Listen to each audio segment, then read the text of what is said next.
Hello and welcome to another edition of Weapons and Warfare. For Straight Arrow News, I'm your host, Ryan Robertson, and we are coming to you from Washington, D.C., where we are covering the Association of the United States Army's annual convention. Just ahead on this week's episode, we hear from the Army's highest-ranking civilian, officer, and NCO as they focus on recruiting new soldiers and preparing the current force for potential challenges posed by America's near-peer adversaries. In our Weapon of the Week segment, we get an up-close look at Northrop Grumman's next-gen dual-feed Bushmaster, capable of handling threats from above and on the ground. But first, here are some headlines you may have missed. While the Air Force, Navy, and Marines have recently turned a larger focus toward their efforts in the Pacific, the Army has been quieter about its plans until now. Speaking at AUSA, General Charles Flynn, commander of U.S. Army Pacific, emphasized the importance of soldiers being at the front lines of America's defense of the region. We concede no domain in the Pacific. We can't lose in any one of them. So the strength that we have to apply, not just in the air domain, not just in the maritime domain, not just in the space and cyber domain, there is also strength that's required in the land domain to integrate all of these things. And the interdependencies of the joint force, they're reliant upon land forces bringing these things together. The U.S. Army's history of engaging in island warfare can be traced back to the Pacific in World War II, when soldiers and U.S. Marines took part in the island hopping campaign to capture islands in the area from Japanese forces. The United States is sending a terminal high-altitude area defense battery to Israel, along with the troops needed to operate it.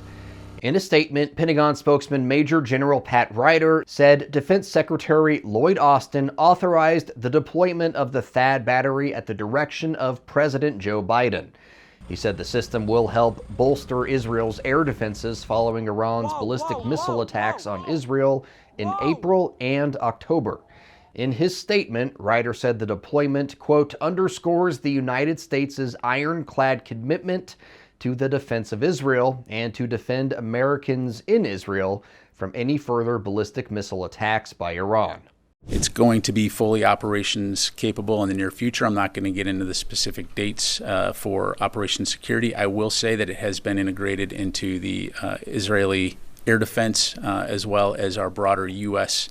efforts, regionally to support the defense of Israel. The THAAD battery will add another layer to Israel's already significant air defenses, which include separate systems designed to intercept long-range, medium-range, and short-range threats.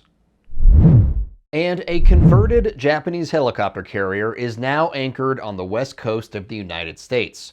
The JS Kaga, now an aircraft carrier, is in the U.S. to take part in military readiness exercises with their American counterparts. The Kaga is one of the first two of its kind in Japan since World War II.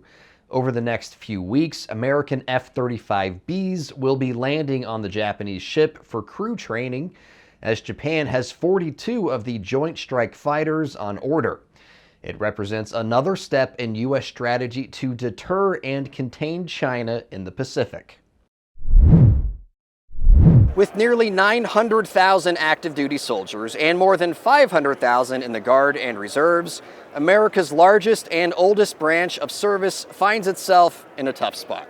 Despite the fact it's been more than 3 years since the United States withdrew from its last war, the Army, much like the other service branches, finds itself in need of new recruits and modernization. All of this while keeping an eye on an ever-changing threat environment. In the opening hours of this year's AUSA gathering, Army leaders sat down to talk about a wide range of issues facing Army brass and soldiers in the field. The Secretary of the Army, Christine Wormuth, led off with some good news for soldiers who find themselves deployed far from home. Wormuth says this new operational deployment pay will put an additional $240 per month in the pockets of troops deployed for more than 60 days. And that is both to recognize the hardship of being away from families, but also the rigors of deployment. And that is something that will be officially implementing retroactively to October 1st of this year. Of course, one of the biggest hurdles facing any branch of service is the budget. While the Army's remained relatively flat over the past few years, the expectations placed on soldiers and leadership did not. It's a situation the Chief of Staff says requires some very hard choices and a willingness to find new ways of doing things. I can give you a lot of examples where previously we were buying equipment, vehicles, radios, extra stuff that now can be done on an app, and that's a lot cheaper. And so I think it's a combination of all those things that we're going to have to, take a look at as we move forward. Then there's recruiting and retention. With a stated goal of finding 61,000 new soldiers in 2025, the Army is just as interested in keeping the highly skilled, highly trained troops already in its ranks, especially as the nature of combat continues to evolve. I think we have to have some concerns. I mean, it's a very competitive market out there. We see it with recruiting and we see it with retention. But we've got a lot of capability to keep those soldiers in. First is the purpose. They want to do their jobs. We see that. We're seeing that with transforming contact brigades right now. We're seeing soldiers who are getting to do things they hadn't had an opportunity to do before. We talked about it, and now they're doing it. Matter of fact, we're hearing from all the other brigades, hey, when are we going to get to do that? So now we're trying to figure out how we can do this faster with that sense of urgency I referenced. With AUSA getting underway shortly after the President gave the go-ahead for the Army to send a terminal high-altitude area defense battery to Israel, along with the troops needed to operate it, the subject of air defense and the ability to work with allies was also a hot topic. I think for all of our air defense systems, anywhere we're going to go in the world, we are going to be operating as a joint team. So that's, to your point, that's exactly where we need to go with all of our system. And a big reason why we're really focused on the network, and a big reason why we're focused on IBCS and all of these aspects. So I do know that THAAD will be a great increase in capability when it's sent over there, and to help tie that whole picture together. According to an April report by the Congressional Research Service, the Army has 7 THAAD batteries. Generally, each consists of 6 truck-mounted launchers, 48 interceptors, radio and radar equipment, and requires 95 soldiers to operate. Serving you clarity through context, our mission at SAN is to deliver the news straight down the middle. We're different from mainstream media because we spotlight distorted headlines and show you how to do it too. Discover stories that right and left-leaning outlets are choosing not to cover by using our Media Miss tool. Download the SAN app and turn on notifications to have straight facts delivered right to your phone or tablet, and get straight facts anytime at SAN.com. All right, folks, for this week's Weapon of the Week, we have a treat for you. Joining me now is John McCullum with Northrop Grumman. John, thank you so much for being here. Hey, thank you, Ryan. We have a beast of a gun behind us. It's the Bushmaster dual-fed chain gun. Why do we need a dual-fed Bushmaster? Yeah, this dual-fed M230LF is the latest Bushmaster chain gun that we're really excited about introducing here at the show. And the key for this dual-fed gun is that we had a demand from our customers to address the UAV threat. And how this gun helps do that is it can use 2 different types of ammunition. So you have the right ammunition for both the UAV and the traditional ground threats. And at a flip of a switch, the operator can switch between those 2 appropriate types of ammunition. So the 2 types of ammunition here are the high explosive prox round, which we use to address the UAVs, as well as the traditional high explosive dual purpose, which we use against the ground targets. So when we're talking about the different types of ammo that the gun can shoot, what exactly are we talking about? Yeah, there are really, there's this full suite of 30 by 113 NATO standard ammunition that this cannon fires. But the two that we would recommend to load in the dual feed to address both the drones and the ground threats are the high explosive dual purpose, which is for the ground, and then the proximity fused ammunition, which it can address the drones because it can sense the target. And so if it gets close enough to the target to sense, it then goes off and frags against the drone. That's some science fiction that you just explained to me. The round itself can sense the target. Yeah, the round has a sensor in the nose, and so it can actually sense the target, and it knows then the appropriate time to go off to be able to take it out. That's crazy. John, what's next? I mean, obviously you unveiled it this week at the show. Is it in production at this point? Yes, it's currently TRL 6. So this is our working prototype, the actual gun here. And we're going to take it to a live fire sometime next year and demonstrate it for some of the customers that are interested. And then at that point, we'll be able to start taking orders. Absolutely. John, thank you so much for joining us today. Really appreciate it. Yeah, thank you, Ryan. All right, folks, for this week's Comms Check, we kind of have a special treat for you. I have an intelligence officer and friend of the show, John Mullick, to kind of pick his brain about what he saw at this year's AUSA. So, John, thank you so much for joining us today. Sure thing, Ryan. What did you learn from the show?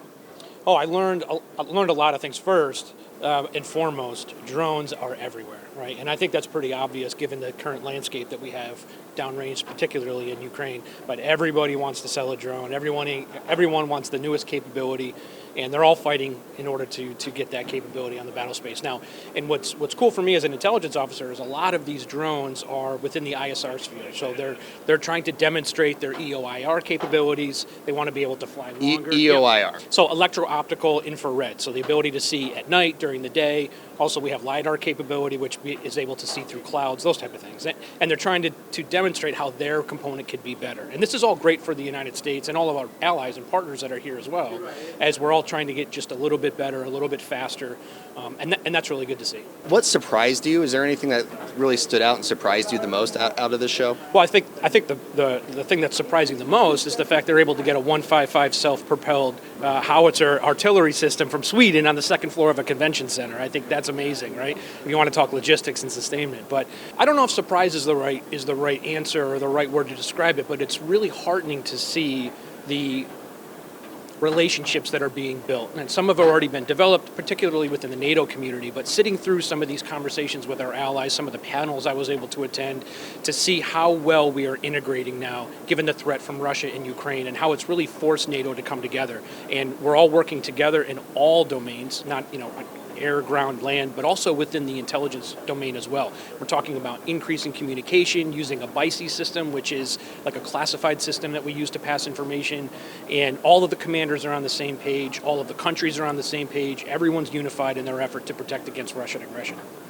You mentioned BAE's Archer mobile artillery unit. Very impressive, obviously. Bell has a mock-up of their V-280 Valor here. Mm-hmm. What piece of equipment kind of stood out to you the most as very impressive? Well, the Archer for sure, and this is because in today's fight, we need to be able to shoot, displace, move, and do it very, very quickly, and the Archer can do that. Right? This is a 155 millimeter self-propelled artillery system as a whole. It has extra rounds that follow it with other pieces of equipment, but nonetheless, it's able to engage targets, fire 3 rounds, and displace within under a minute. I mean, and this is the type of capability that we need on the NATO side of the house in order to protect and defend against, again, Russian aggression, and then potentially even someday in Taiwan if that comes to it. Yeah, and the fact that the 155 millimeter can now be guided. Some of these companies are making guided artillery rounds, which is science fiction to me. Yeah, right, exactly. Yeah, and we need it. And the other part about the guided piece too is that the advancements in the protection against electronic warfare, rather, and because that's really helping to change the battle space as well. You can see how the communication between these ISR drones, for example, and satellites, they really have to be able to communicate, and it's hard to jump frequencies, do these things. But anyway, so they're working on that type of stuff, especially in the guided munition sphere. So it's not just dumb rounds that we're sending downrange, that we're sending these smart rounds.